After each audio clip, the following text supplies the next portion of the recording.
Hello, this is Toner Quinn, editor of the Journal of Music, and this is the 7th episode of the Journal of Music podcast.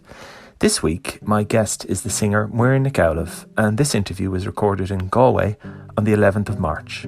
We spoke about Muireann's new album, Thar Toinn, or Seaborne, which was released that day, about her musical background and her development as a singer and flute player, her years with the group Danú, and about the Irish language. Here's the interview. Muireann, you're launching your new album, Thar Toinn, or Seaborne, in Galway this evening, in the Taibhdearc. And it's a collection of 6 songs, all relating to the sea. But it's much more than that as well. It's a very diverse collection of songs. And there's a lot of you in it. There's new songs in Irish. There's a song in Scots Gaelic. There's an experimental aspect to it. With each album, are you expressing something about your life at that time? Well, I think every album... Thanks very much for having me, by the way, Toner. I think every album is a reflection of, like, it's a moment in time, it's a snapshot. But definitely this one is very personal. And when you say there's lots of different elements within the album, I suppose there are different elements to me as a musician. And where I come from is very varied musically. And there's that kind of fluidity of not being too constrained in what you choose to sing or how you choose to present it. So that's kind of what it represents. But the first song of the album is a new song in Irish, and that's important to you to record new songs in Irish, isn't it? So important to me. I just love that I have a new song in Irish on the album. It was composed, well, the words were composed by a dear friend of ours, Danny Sheehy, who very tragically passed away. You probably heard about him, Toner. He was rowing the Navogue down the Camino, along with several other brave souls. But having new music in Irish, for me, means that the language is alive and that it's not always about looking back and singing about things that happened long ago, which I love to do as well, but equally to be making new art. And for me as well, I much prefer singing in Irish. I think it's more musical as a language. We're very vowel-centric, and you open your mouth a lot more for these ahs and oohs and, you know, all the fadas, and that lets the voice out more. So I find it just easier to sing in as well. And that song, Fuis of Fuistana, also continues your collaboration with Jerry O'Byrne, because he wrote the music and Danny O'Sherry wrote the lyrics. Yeah. Danny Sheehy wrote the lyrics. Yeah. So how did that collaboration with Gary O'Byrne start off? Well, Jerry and I are actually playing together about 20 years, which is amazing. He came to Dingle first when I was 5 years old. No, joking. when I was starting out as a musician, and we just hit it off from the get-go, musically and personally. He's a dear, dear friend. But I'm just so lucky because he's exceptionally talented as a songwriter, and he seems to know what suits me, and with this poem, what suited the lyrics, and he just sprinkles his magic over everything at my gigs as well. So I'd be lost without him. He's performing with you in the Taibhdearc tonight. He is, along with Donal O'Connor on fiddle, and they're brilliant guys to be touring with, and I really like touring with a trio. It's a nice, compact little setup. Yeah. But he has a really interesting approach to melody as well. Yeah. Is that one of the things that appeals to you about his songs? Massively, yeah. I'm very melody driven usually, actually, and I love a challenging song, and Jerry sure knows how to write them. And I think it's very funny as well, like he plays many different types of stringed instruments. So then when I play with other guitarists and I'm doing one of Jerry's songs, they're like, what is he even doing here? Like, what even is this tuning? And like, there'd be a different tuning for every song. So I had to get really good at onstage jokes, actually, while he's setting up for the next song. Nothing like an awkward silence while he's tuning a 12-string. Yeah. But it's just so individual to him. It's so difficult to recreate, which makes him extra special. I think he knows that. Yeah. This is a much shorter album, though, than your previous albums. Yeah. Is that a reflection of the way the music industry is changing? Well, as a friend of mine said, it's all killer, no filler. It is. So, It is. no, what happened really was that I had these songs, I had this idea, I had these themes in mind, or this theme in mind of the sea. It all made sense to me to make it the way it came out. I wanted to collaborate with my friend, the photographer Brittany Luasig, the illustrator Donlo Brick for a video. I wanted to work with different accompanists. I have a string quartet on the album. I played with the wonderful Cormac McCarthy, the pianist from Cork. I couldn't feasibly make a full album and do all those things. And also, with the way the music industry has gone and people's attention spans and things popping up for a couple of weeks and then they're gone again, another dear friend of mine who I won't name, but she said to me, be stingy with your material. Give it to people in slots that they can appreciate and consume in a timely fashion, and then release something else. So, And does that suit you? Is that... yeah, I think so. I mean, I loved making albums, and I feel like for a while there, I kind of knew what was going on, and I understood the process of being in a band and the touring calendar and promotion and labels and all that. And then it all changed, and everyone, all of us, are trying to navigate our way through these new times. Before we talk more about your recordings, I just want to go back a bit to how you started in music. And I know you moved around a lot as a child. Yeah. And I'm wondering how that shaped you and how that influenced how you started off in music. Yeah. Well, I was born when we lived on Innisheer. Dad was the manager of the co-op there, and I was several years there. And then he did the same job on Cape Clear Island off West Cork, several years there. And then we finally settled in Danú in County Kerry. And I think all those places really influenced me. And they had a lot of similarities in that they were Gaeltacht areas, they were Imelach, they were on the edge. Of course, the sea was always around us. But there were differences also. And I like to think that I brought a little bit of each of those places along with me as I grew up. Equally then, I suppose, all the travelling you do when you get older. But my father is a fiddler, and so I just consider him a massive influence on me. And he used to bring me to sessions from when I was about 9 years of age. We'd go down to Bricks every Friday, and it would be me and, 15 adults who were maybe further on in years, but they were so welcoming, and it was a really lovely way to learn your music. It wasn't competition driven. It wasn't even about who was better than whom. It was about the social aspect of it, and so that's remained to the fore of my musical life still. And my daughter Sive now goes with Dad down to Bricks and is having the same musical education, which is gorgeous. So what appealed to you then when you were a child going to these sessions? Was it the atmosphere? Was it the music? Was it time spent with your father? What was it? It's like the unspoken language of music, where you can sit down with someone that you've never met before. You might not even speak the same language, and you all share in that moment. It's like a conversation happens with no words, and I just love that. And it just used to thrill me even from when I was very young. People would come into Bricks, travelling from all over. We're talking about Bricks, the pub in Danú Quinn? It's in Ballyferter, Ballyferter. yeah. And, you'd have various people turning up all the time in West Kerry, like the likes of Liam O'Malley and Keela. Michael Russell came in and did whistle with us. We had our own wonderful local characters like Mike Danny O'Shea and Con Durham the Piper, and of course all the Begleys.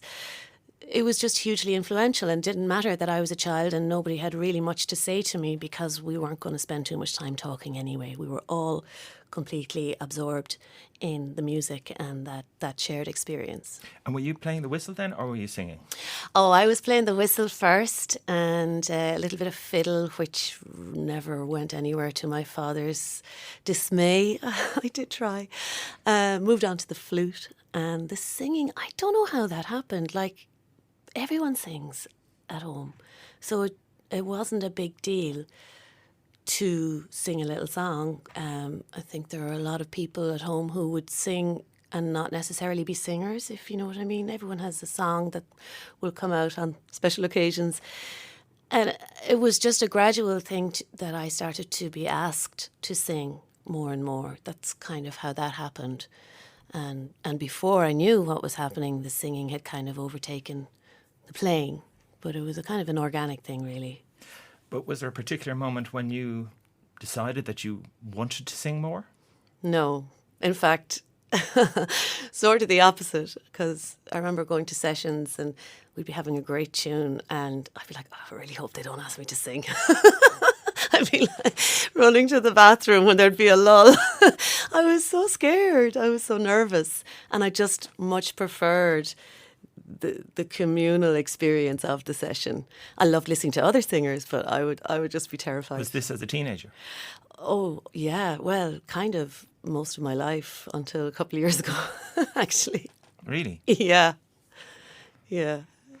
Was that because, I mean, when you were younger, when you were a teenager, was that people were telling you had a voice and they were putting the spotlight on you? Or?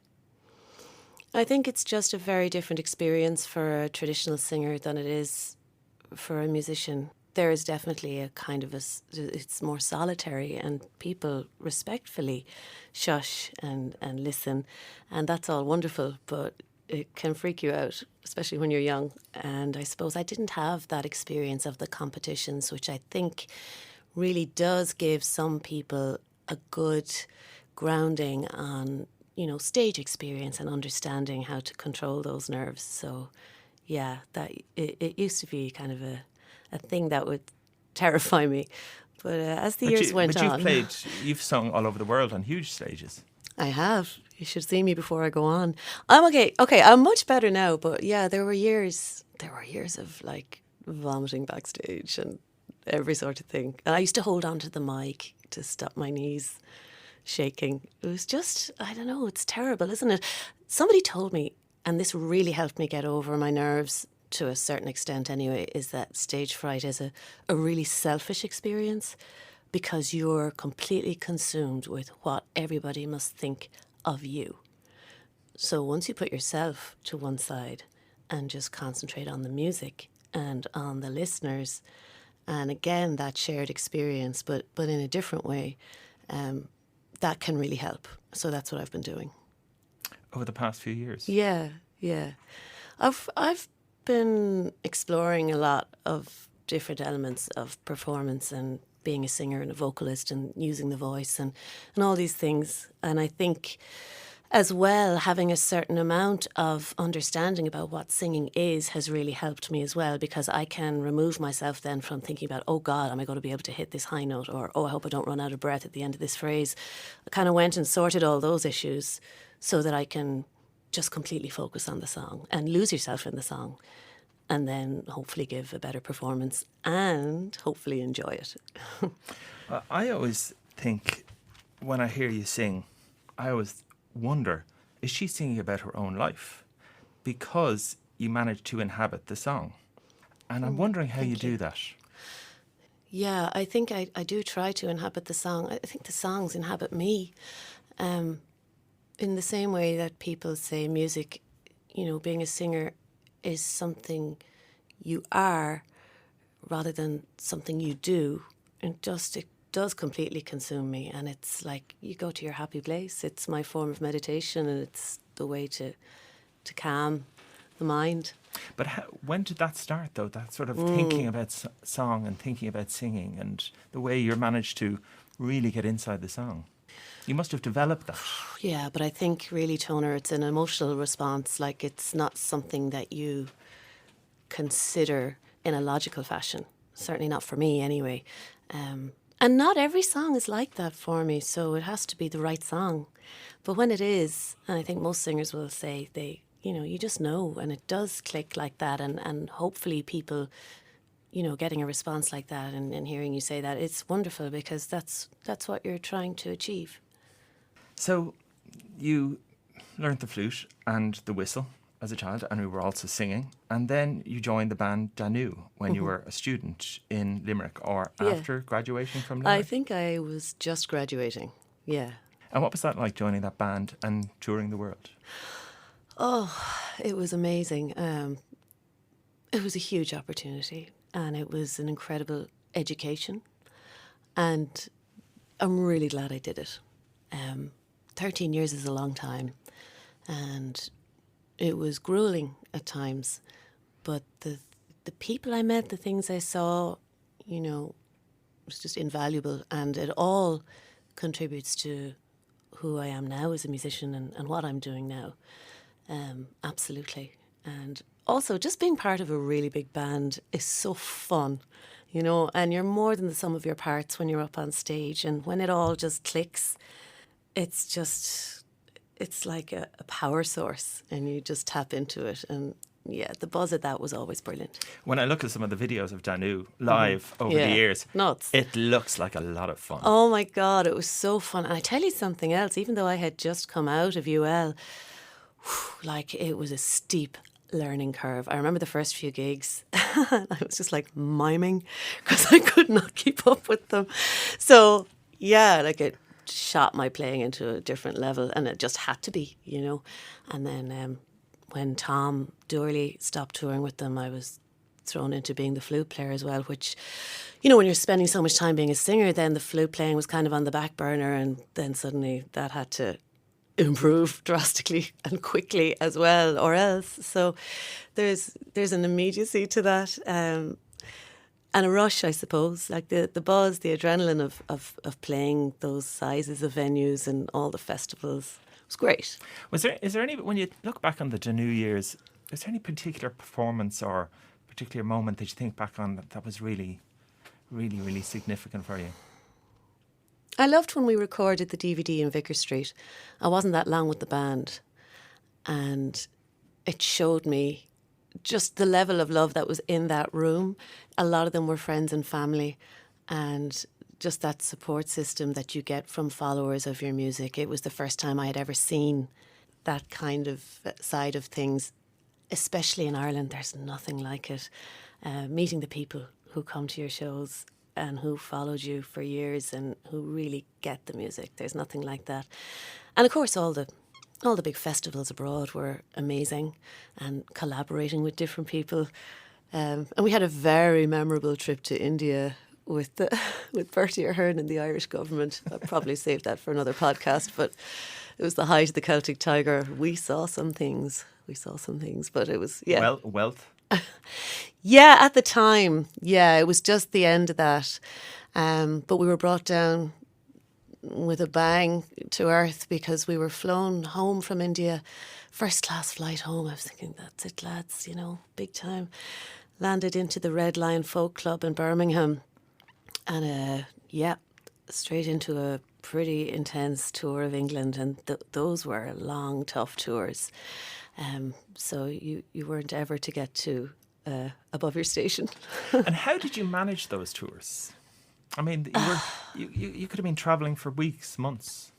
Yeah, I found it hard. I definitely found it hard. The 6-weekers were tough. I can do 3 weeks and keep it together. And everyone always says, you're on tour. The first week is settling in. Second week, you're in your stride. And the third week, well, you're nearly home. So that works. But the 6-weekers, you kind of get institutionalised. And I used to find that in-between time so tricky, where you're lonely and everything. And then you just get into the zone where you just on automatic pilot. And then you come home and you have to slot back into family life and society. And you feel like an alien, when you're, oh, yeah. I mean, I've heard that Bono checks into a hotel for a day or two to recalibrate. So maybe I should have done that. But yeah, it was tricky. It was definitely tricky. You're essentially living two lives, and I used to find it really hard missing things from home. Important occasions, weddings, funerals. That was so hard. But every touring musician will tell you the same, I'm sure. Quite early on with the band, you won 2 BBC Radio 2 Folk Awards. Oh, God, you've all your stats, all your dates. But you won an award for that song, County Down. Yeah. And I'm curious as to how you came across that song. Oh, well, that was very simple. Tommy Sands is a dear friend of my family's. So I know the Sands family for years. And yeah, so I just knew that song and I loved it, and I brought it to the band and they liked it. Was it our first album together? It was, yeah. So, and Gary O'Brien produced that album. And he liked it too, and put a lovely arrangement on it with us. So it just was one of those things that worked, you know. And then I sang it every night for 13 years. Still love it. The song doesn't lose the novelty for you? No, it doesn't. But I haven't sung it in a while, and now I find when I sing it, I kind of feel a little bit sad because, you know, it was very much a part of that era and singing it with those particular musicians. So I don't sing it that much anymore, but yeah. Do people, when they hear songs, you singing songs like County Down, there's such a story to that song. Yeah. And I'm sure when people hear you singing that and many other songs, they interpret it different ways, they read different things into it. Absolutely. Are you surprised or are you interested in how people interpret songs that you sing? Yeah, I love that. There was this guy came up to me one time and he said, "I loved that song you do, Welcome Back to County Donegal." And I said, "Thank you very much." Whatever works, you know, as long as it's, you know, hitting people in some way. God, it's completely up to them how they interpret it. Jerry says the same about his songs too, you know, which are quite ambiguous at times. It's about the listener and what they make of it. And I wanted to also ask about the song Wear Foxglove, yeah. which Jerry wrote. Yeah. That's a very intriguing song Isn't as well. it? I've listened to that song and I listened to the images in Imagery, it. yeah. And I had to go and actually read up more about it to find out what is he actually writing about here. He's writing about his own history in music, but it could be about so many things. How do you interpret that song? Well, it helps that I know Ger, and it helps that I know a lot of his story. He gives them to me in dribs and drabs. I get a lot of it's a long story. I'll tell you about it sometime. So that helped, but also the idea in that song, the duality, you know, and the contrast of living in the city and living in West Kerry is something I absolutely understand as well. And I think the whole time I wasn't living at home, there was an asna of like there's a want to come home. So that song really means a lot to me, and I love singing it. And it's such a great sing as well. I mean, for a singer, there's a lot going on, which I always enjoy. And home is West Kerry? Yes. And what age were you when you moved there? Oh, I think I was probably 8 or 9, something like that. And the culture of the area, the language, has that become even more important to you now? It's just everything. Yeah, it's so interwoven into my life now. It's like breathing, you know, especially when you've kids, you know, we're raising them through Irish and they're completely immersed in the culture and the language and the music, and it all goes hand in hand, and I can't imagine one without the other. And I feel really lucky to be living in such a special place that's so inspiring, with a wonderful community of musicians and artists and interesting people. Bringing up your children through Irish, do you feel the pressure the Gaeltacht is under? Oh, it's immense. Yeah, it's immense. And it's a struggle all the time to stay positive about it, because my dad was a language activist, is a language activist, and my mom too. And it's just, I remember certainly when I was a child, my generation was always told, you're the last ones, and it's all dependent on you. So if we were ever caught speaking English, it was like you were betraying the country and everyone that went before you. It's a lot of pressure on a kid. who sometimes doesn't even know what language they're speaking in, you know, and I see that with my own children. Sometimes they don't know, or they don't make that decision what language they're going to speak. They speak both now, so they swap around, you know. So I'm trying to stay positive about it. I'm not, you know, there's a lot of Son na Cúise and the cause, and absolutely it means a lot to me. It's intrinsic in my life, but I don't want it to be a negative, and I don't want to be fighting all the time. It's exhausting. But it's hard sometimes not to feel a bit hopeless about it. There's no denying that. Why exactly is that? Is it the influences you see in the wider Gaeltacht, or do you see it in, despite your efforts, that the children still naturally gravitate to English? Or amazingly enough, the school that my children attend, Toner Quinn, is Long Gaelach. I don't know how they're managing that, but it's amazing. And I hear them. The way you know is you listen to them when they're in the playground. And we can hear them from Mum and Dad's house, and we can hear them playing. But that being said, the language is in free fall. You just have to look at the figures. And when you live in the Gaeltacht, you see it, you feel it more keenly. So where it's hopeful that things like the pop-up Gaeltachts and wonderful communities in places like Belfast are doing amazing things with the language, the unbroken line of native Irish speakers is really in trouble. And we're just going to have to make our peace with that and try our best to move forward and bring this language with us in whatever way we can do that, because things don't always work out the way we want them to. And you can't force people, and I wouldn't want to. So my way of promoting the language and encouraging people, I suppose a lot of that is through my music as well. And I do think it's an easier way to learn a language is through song. So I love doing that. I love sharing songs with people and helping them with their pronunciation and watching them fall in love with Irish. That's a wonderful thing to see. on the other hand, I also remember that sort of negativity in the Gaeltacht areas in the 80s particularly, about the future of the Gaeltacht. And yet here we are in 2020 and we're still here. Oh, we're still here, Toner, absolutely, and will be. But how many of us and in what shape or form remains to be seen. But life is different. Communities are different. There's an Irish community now on Twitter. You know, it's a whole new world. So language will survive, but in different ways. As well as singing traditional songs, you also recorded a very interesting album a couple of years ago, Aeons. Yeah. Which is an electronica album. Yeah. Tell me how that came about. So I love electronica and I love a lot of other types of music, and I had just come out of Danú, where I was playing a very specific type of music within a very specific sounding band.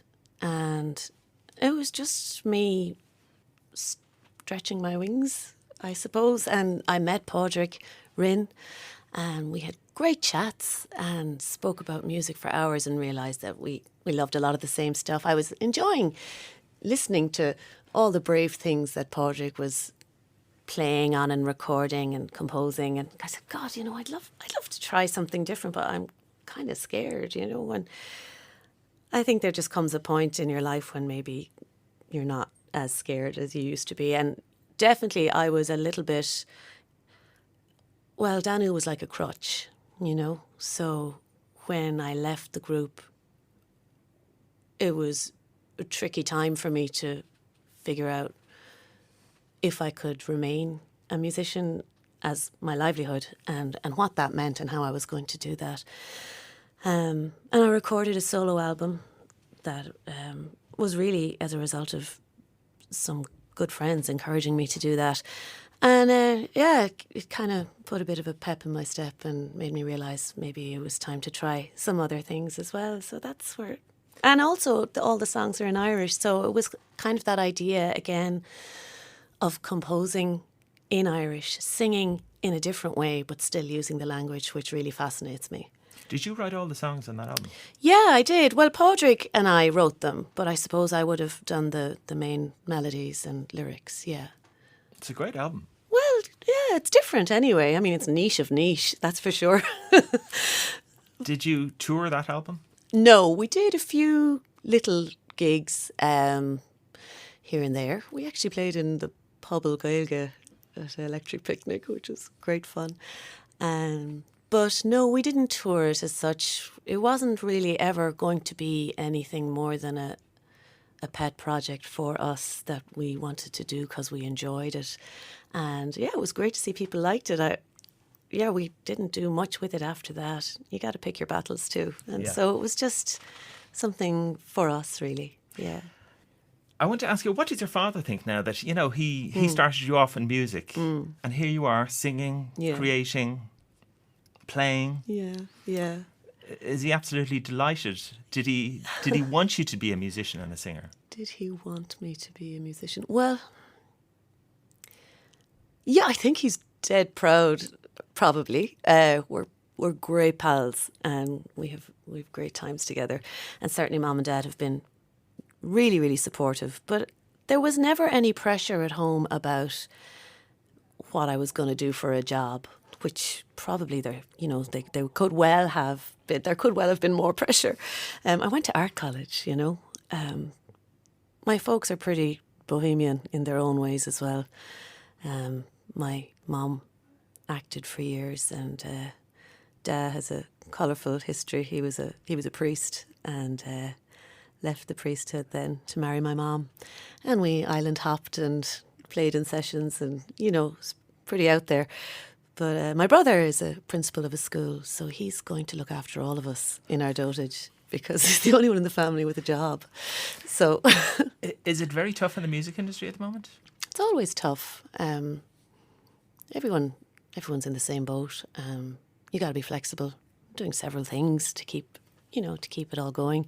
I love being on the radio now. I've got a radio show on Radio na Gaeltachta, which is great. It has me listening to music again in a way that I haven't been since I was a teenager. When you're a teenager and you're just obsessively listening to music all the time, and there's special music for your trip on the bus and special music for, if you're doing homework or whatever.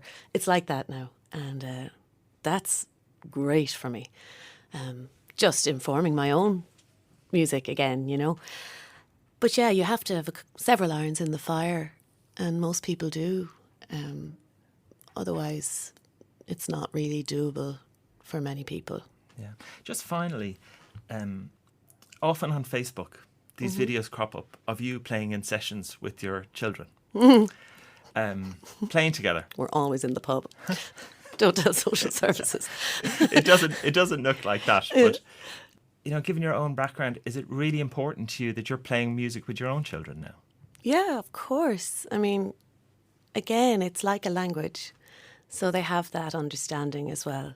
And whether they end up playing, professionally, semi-professionally, not even at all, that's not so important to me. They understand it, they get it, and they love it. And equally, I can see how healthy it is for children. Very often nowadays, kids just spend time with children from a similar background, of a similar age, and everything is quite organised fun, and, lessons and all that. The session is still a free-for-all, and every sort of person lands in. I think that's really healthy for kids. And I can see my children in the way they're able to chat to an adult. I mean, respectfully, I hope, but still, I think that's the sign of a healthy society as well, where you mix ages and genders and backgrounds, and everyone can. But when you say that they get it, what is it? I know. I've been asked that a lot of times by students. What is it? When do you have it? I don't know. I think it is pretty intangible. If you figured that out, maybe you could bottle it, Toner. Sell it on your website. Muireann Nic Amhlaoibh, gur míle maith. Gur míle maith agatsa.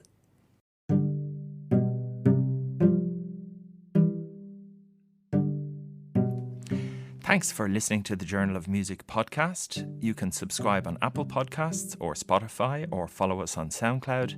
This episode was presented by Toner Quinn and produced by Shannon McNamee. Thank you to Flirt FM at the National University of Ireland in Galway, where these podcasts are recorded. For more on the Journal of Music, visit journalofmusic.com.